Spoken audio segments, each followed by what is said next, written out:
বিশাল সিং কিছুদিন আগে একটা ছেলে অন্ধকার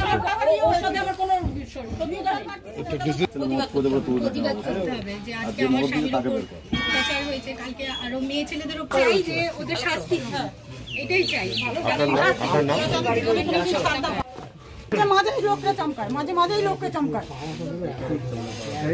পুলিশ কিছু বলে না কাকিমা? এতবার করে লোক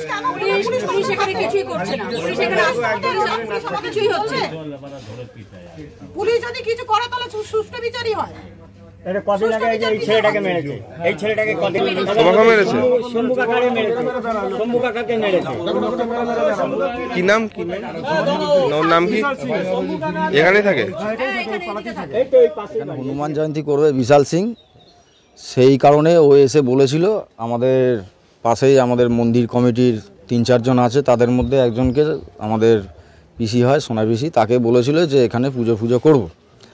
এবং সঙ্গে আর একজন পুজো কমিটির ছিল, সে হচ্ছে মহাদেব সেন, তাকে জানিয়েছে। সে জানানোর পরে তা আমরা বলেছিলাম, তাকে প্রস্তাব দিয়েছিলাম যে তুই যদি পুজো করিস তাহলে কমিটিকে জানিয়ে তারপরে পুজোটা কর, কারণ কমিটির সিদ্ধান্ত আছে তো একটা।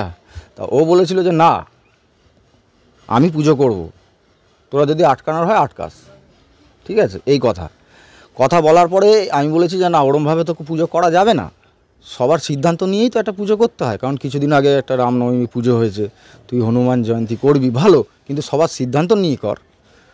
ওর সেটা রাজি না, ওইটা বলেছি, ওটা হচ্ছে ওর রাগ।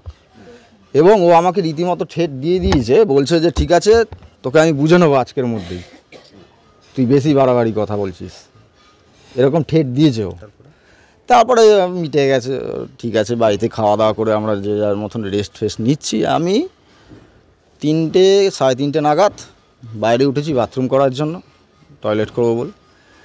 তা বাথরুম করতে বেরিয়ে এই পাশের বাড়ি থেকে একটু আওয়াজ হচ্ছিল, কারণ এই বাসের বাড়িতে একটু জঙ্গল টঙ্গল আছে, ফাম্বিয়াল এইসব থাকতে পারে। আর মাঝে মাঝে যখনই বেরো এরকম আওয়াজ টাওয়াজ হয়। তা আমি বেরিয়েছি যখন এরকম আওয়াজ হচ্ছে, হতে পারে কোনো না, তো ভাম্বিড়ালের আওয়াজ না, তো অন্য কিছু।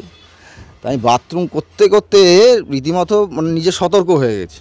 সতর্ক হয়ে যাওয়ার পরে যেই ঘুরেছি আমি, ঘোড়া আর ও যে ছিল সে মুখ বাঁধা ছিল, একটু শর্ট হাইট ছিল, স্যান্ডোগার টাইপের গেঞ্জি ছিল, মানে হাত কাটা গেঞ্জি, আর হাফ প্যান্ট পরা ছিল। ওর হাতে একটা ধারালো অস্ত্র ছিল। ওর মুখ আমি বুঝতে পারছি না, কারণ অন্ধকার, কারণ আমার বাড়ির দরজার সামনেই আমার বাথরুম, সেই জন্য আমার লাইট জ্বালাতেও লাগে না। আর আমি রোজই আমি লাইট ফাইট জ্বালাই না, আমি বাথরুম করতে বেরোই, এবং কাউকে ডাকিও না, আমি মা কাউকে ডাকি না।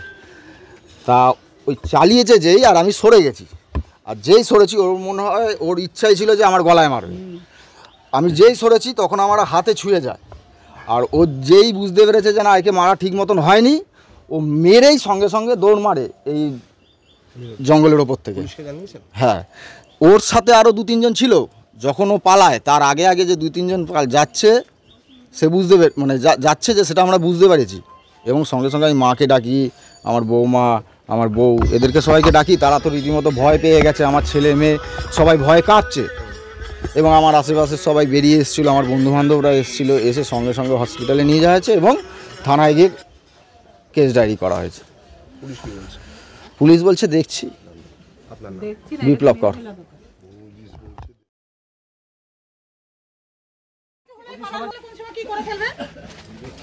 আরে এখানে আসো, তোমাকে সুমিত আপনাকে মেরেছিল কে? কেন? কোনো কারণে মোটরসাইকেল নিয়ে আসছি। আচ্ছা, ব্যাক করেছে, আমার সঙ্গে ঠক করে আমি পড়ে গেছি, আমার বাইক ভেঙে গেছে, আমাকে তুলে দুমাদুম চড়ে মেরে যাচ্ছে। কি করছি, কোনো কথা বলতে দিচ্ছে না, দুমাদুম সব মেরে যাচ্ছে। ওই একাই, আমি একটা চশমা পর্যন্ত 900 টাকার চশমা পর্যন্ত আমার ভেঙে গেছে। থানায় বলেছিলেন? না, আমি আর থানায় যাইনি, আমি পাড়ার সব ছেলেকে বলেছি ঠিক আছে তুমি চুপচাপ থাকো। আপনার নামটা? আমার নাম সমু পাল।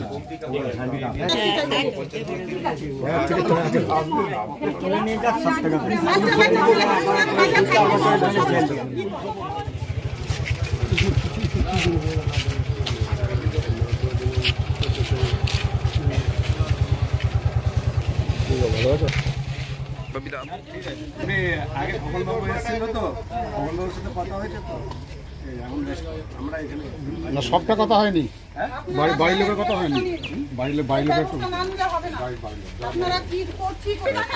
শুনুন, ও সবাইকে ধরে ধরে বলছি করবো, আজকে দেখছি এটা করলে হবে না স্যার, এটার কোনো নিষ্পত্তি করতে হবে। ও গ্রামে প্রচুর কমপ্লেন আছে, এখানেই বাড়ি, এমন কিচ্ছু বলা হয়নি। কালকে শুধু একটা কথা হয়েছে যে মহাবীর জয়ন্তীটা করবো না, কেন রামনবমী গেছে, প্রচুর খরচা।